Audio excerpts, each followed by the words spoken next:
सुप्रभात। मेरा नाम है स्नेहासिस पहाड़ी। आपको इस वीडियो लेक्चर में स्वागत करता हूं। इस वीडियो लेक्चर में हम क्या पढ़ने जा रहे हैं, मेडिकल इंफ्रास्ट्रक्चर फंड।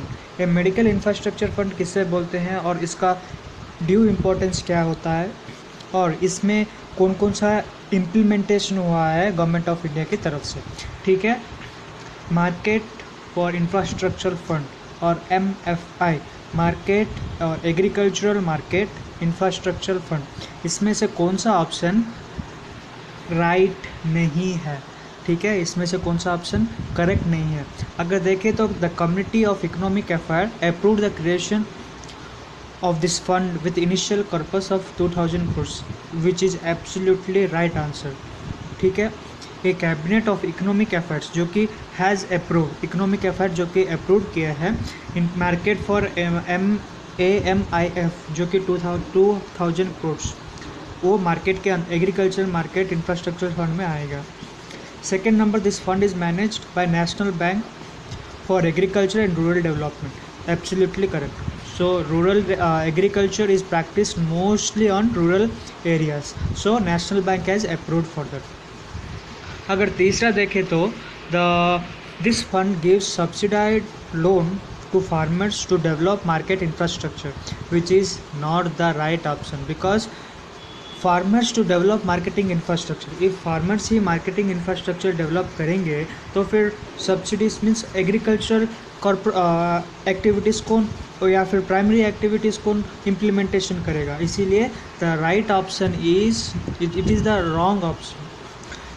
चौथा नंबर ऑप्शन देखें तो the state can also utilise this fund for innovative integrated market infrastructure project. It is absolutely right.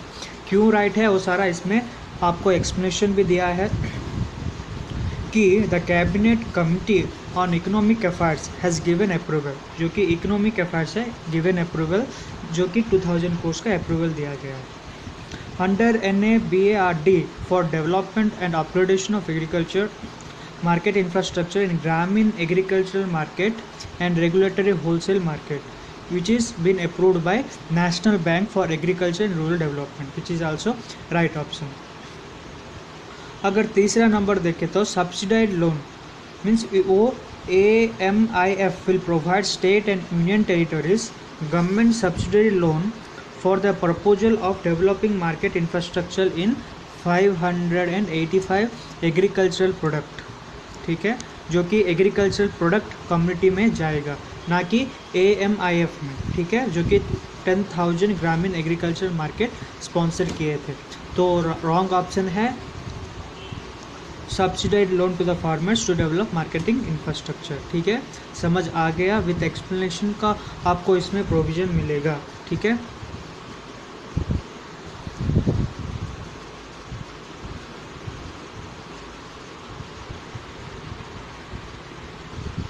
इसमें एडिशनल इन्फॉर्मेशन आपको भी मिलेगा कि एडिशनल इन्फॉर्मेशन में क्या जाएगा। The cabinet committee on economic affairs chaired by PM Modi today has given approval to the creation of corpus for 2000 crores agri market infrastructure. So agri market infrastructure के लिए 2000 crores का ग्रांट हुआ है, जो कि क्रिएट किया है NABARD for development and upgradation of agriculture infrastructure में डेवलप होने के लिए।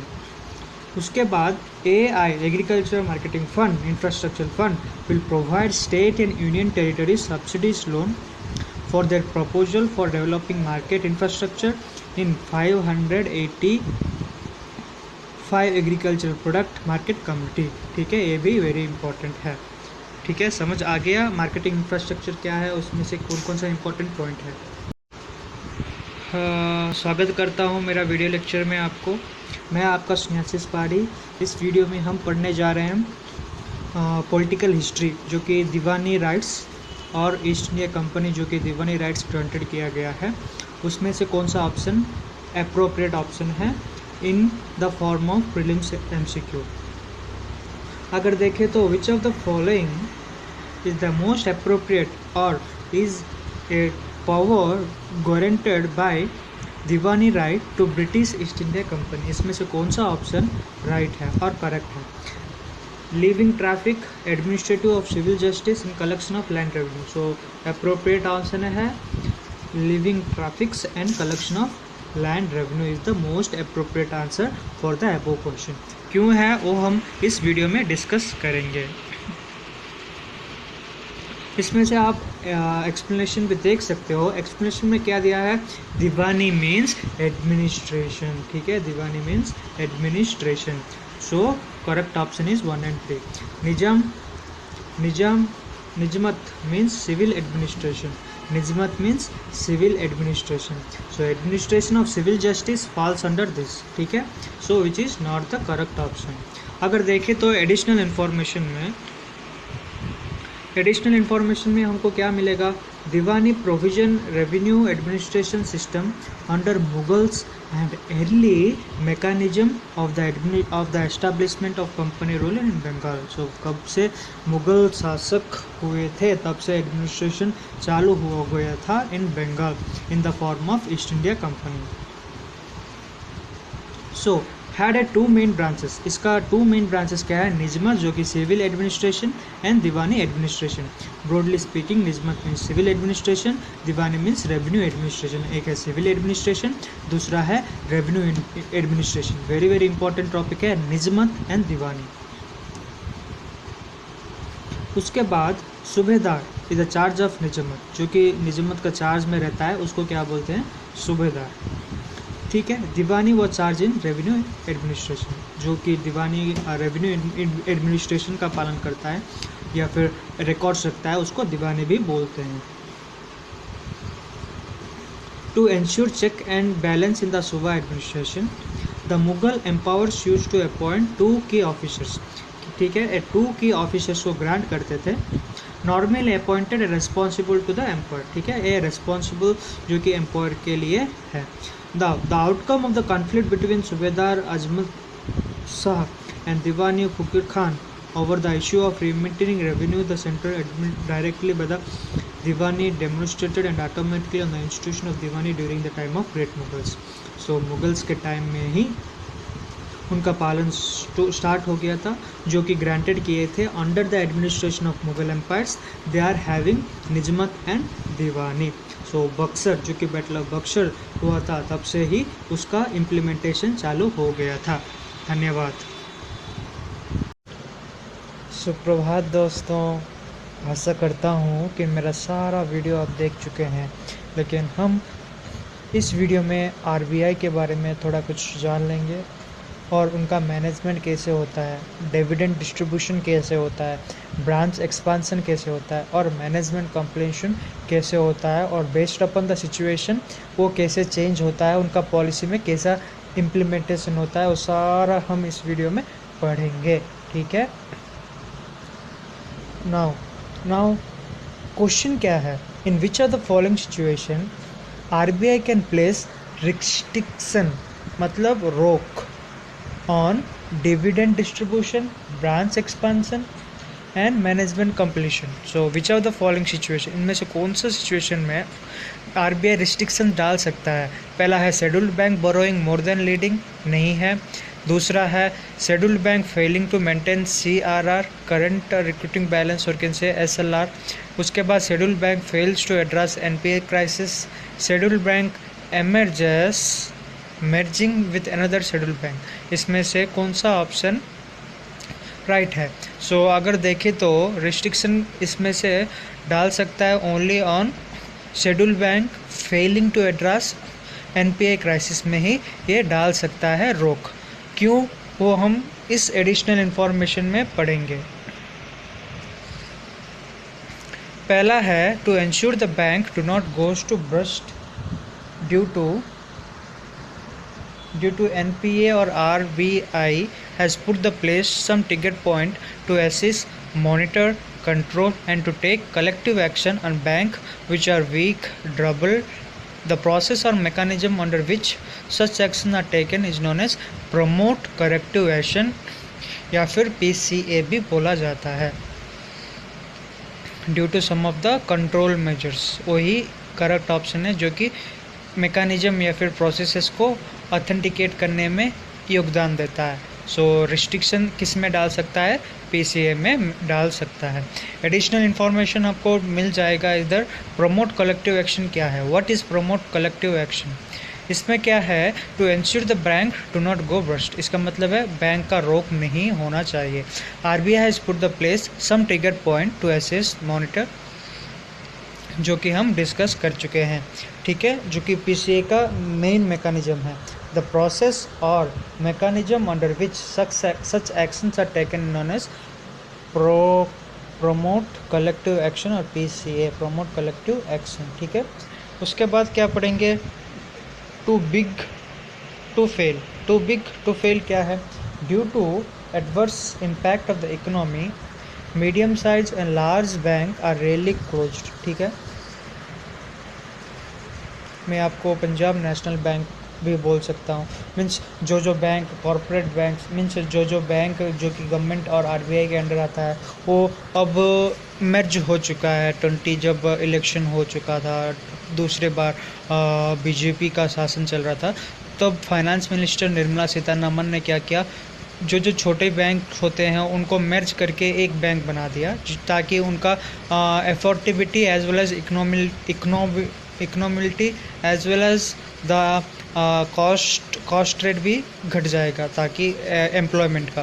तो इधर देखें तो essential to collective action is taken well in time when the bank still has adequate cushion and capital to minimize the loss.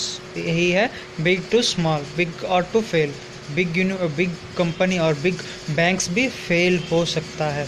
उसके बाद क्या है, RBI stipulates. What does the RBI stipulates, RBI क्या स्टिपुलेट करता है उनके under में। एक है RBI setup trigger point on the basis of CRAR, जो कि metric to measure balance sheet strength, NPA and ROB। उसके बाद क्या होता है, बेस्ड ऑन ट्रिगर पॉइंट, अपना trigger point means particular point जो कि उनके एग्जिट होगा, उनके साथ एग्जिट हो सकता है, ठीक है। एक्सिट नॉट एक्सिट भी हो सकता है, जो कि ट्रिगर पॉइंट, फिक्स्ड पॉइंट। अगर ट्रिगर पॉइंट क्लिक कर दिया on the basis of trigger point, so trigger point को देखकर RBI डिसाइड करता है कि उधर रखना है या फिर निकालना है, ठीक है। Now the bank has to follow the mandatory action. Apart from this the RBI has directory action plan to, ठीक है, वो सारा इंपॉर्टेंट है। तीसरा है rational and classifying the rule based on action point into mandatory and discriminatory to that some of the action are essential to restore the financial health banks, while the action will be taken discretion of RBI depends upon the profile of each bank।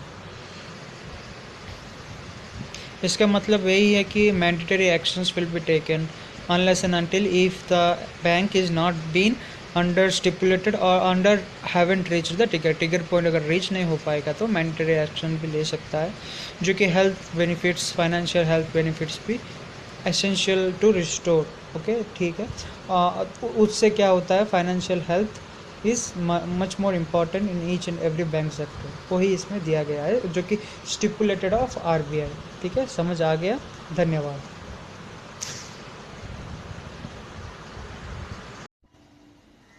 सुप्रभात, मेरा नाम है शाशिश पाठी। इस video lecture में आपका स्वागत करता हूं, ताकि आपका understanding as well as prelim strategy बहुत ज़्यादा स्ट्रांग बन सके। तो फिर हम क्या डिस्कस करेंगे इसमें, हम इसमें बहुत ज़्यादा इम्पोर्टेंट पॉइंट जो कि 19th सेंचुरी में और एंड 20th सेंचुरी के पॉलिसीज इम्प्लीमेंटेशन में ब्रिटिशर्स का क्या योगदान है लैंड रेवेन्यू में। अगर देखें तो इसमें क्वेश्चन क्या दिया गया है जी, with reference to the British land revenue settlement system during 18th century, whom among the following associated with.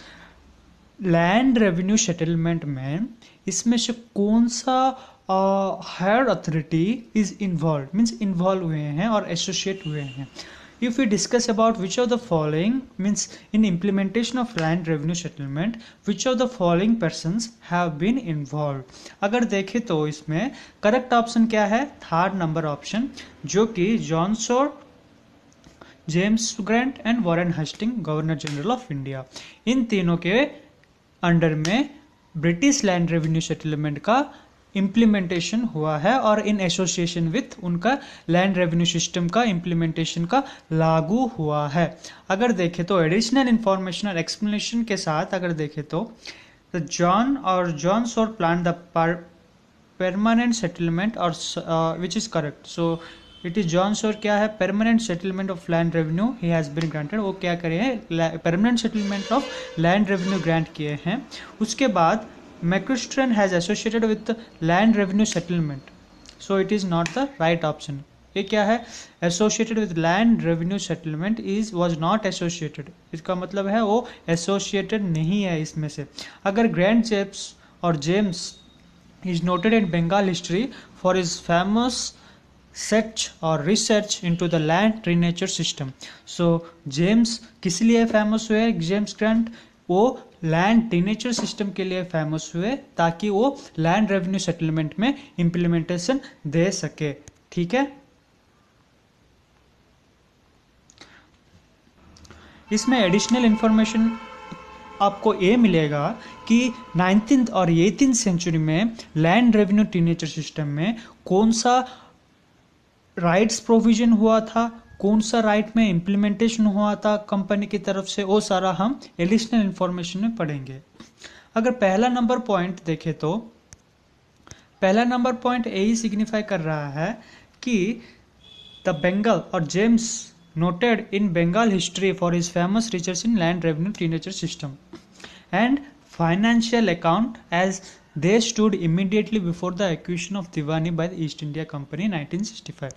So फिर इसका मतलब ये है कि land revenue system as well as finance and account system जो कि दीवानी के अंडर और दीवानी के राइट के अंडर इम्प्लीमेंटेशन होता था, वो सारा कंपनी 1765 में इम्प्लीमेंटेशन किया था। उसके बाद Williams authority as making extensive inquiry into the revenue resources of the country with a view of making durable revenue settlement. ठीक है, इसका मतलब है कि durable revenue system, durable revenue settlement मतलब क्या है, मीन्स पर्टिकुलर ड्यूरेशन में कितना इनकम हुआ है उस जगह से और उस एरिया से। ठीक है, उसको ही ड्यूरेबल रेवेन्यू सेटलमेंट भी बोलते हैं। और जिसमें रिसोर्स प्रोविजन बहुत ज़्यादा हो और उसमें एक्सटेंसिव इंक्वायरी भी होना चाहिए। So based on the available Parisian documents, James Grant prescribed his famous tactic entitled An Inquiry into the Nature of Jamidari, means Jamidari, Tenure and Land Property of Bengal।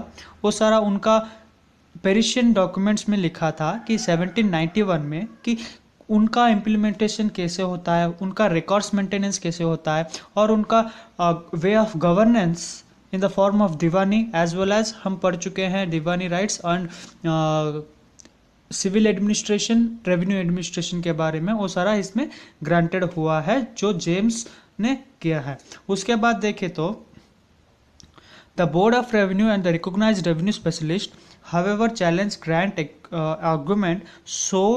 argument or ready to overtaxed and further increase in revenue demands। इसका मतलब ये है कि catastrophic result provide करते थे British officer ताकि उनका taxes बहुत ज़्यादा कर देते थे और प्रोडक्शन में अगर ज़्यादा होगा तो टैक्स भी ज़्यादा कर देते थे। वही कैटास्ट्रोफिक रिजल्ट प्रोवाइड करते थे जो कि board of revenue in the presence of Diwani वो प्रोवाइड करते थे। अगर देखें तो वॉरेन हेस्टिंग ने क्या किया वो सारा हम पढ़ेंगे। वॉरेन हेस्टिंग ने क्या किया, in late 1760s Warren Hasting tried to work out the satisfactory system of revenue administration in the form of civil justice. ये क्या किया वॉरेन हेस्टिंग, वो एक अच्छा सा और सैटिस्फैक्टरी ताकि हर एक व्यक्ति को सेटिस्फाई हो सके उसी प्रकार का रेवेन्यू सेटलमेंट किया था, जो कि अपॉइंट किया था committee of circuit which has visit each district and affect revenue settlement with tax and forms of जमींदार। इसका मतलब है कि वो कमिटी क्या करेगा, हर एक डिस्ट्रिक्ट का इफेक्टिव कलेक्टिव रिपोर्ट निकालेगा और उसमें से टैक्स प्रोविजन का इम्प्लीमेंटेशन भी होगा। He ignored the claims of hereditary jamidari and strong objected to the jamidars being accepted as the owner of he landed subject to payment of fixed nature। हर एक village में एक जमींदार रहता था जो कि प्रोविजन और टैक्स का कलेक्शन करता था। वो टैक्स कितना है, उनका रेवेन्यू कितना है, उनका रेवेन्यू जनरेशन कितना है, उनका फिक्स्ड रेंट कितना है, वो सारा वो क्लेम करता था और नोटिफाई करता था और रिपोर्ट करता था, जो कि वॉरेन हेस्टिंग के नेतृत्व में चल रहा था। उसके बाद very important point, Warren Hasting revenue experiment proved a failure largely due to lack of caliber and power of collectors। due to lack of caliber and power of collectors, इस revenue system पूरी तरह से fail हो चुका था। क्यों हो चुका था? क्योंकि उनके पास उतना कैलिबर या फिर पावर नहीं था कि इम्प्लीमेंटेशन में उनका सहयोग दे। इसीलिए the main aspects of failing is power of the collectors. So collectors जो भी होते थे उनके अंडर में, उनके नेतृत्व में वो पूरी तरह कायम रहे। ठीक है, समझ आ गया? सुप्रभात, मैं हूँ आपका स्नेहाशीष पाठी। इस वीडियो लेक्चर में आपको स्वागत करता हूँ जी। मैं मिशन आयस का लेक्चर। इस वीडियो में हम बात करने जा रहे हैं national minimum wage. National minimum wage और वेजेस जो कि लेबर्स को प्रोवाइड करते हैं, तो उसके बारे में हम इस वीडियो में डिस्कस करेंगे। ठीक है, अगर क्वेश्चन आप देख सकते हो, क्वेश्चन में क्या दिया है, consider the following statement regarding national minimum wage. ठीक है, वो in regards of national minimum wage कौन सा ऑप्शन इसमें से राइट ऑप्शन है?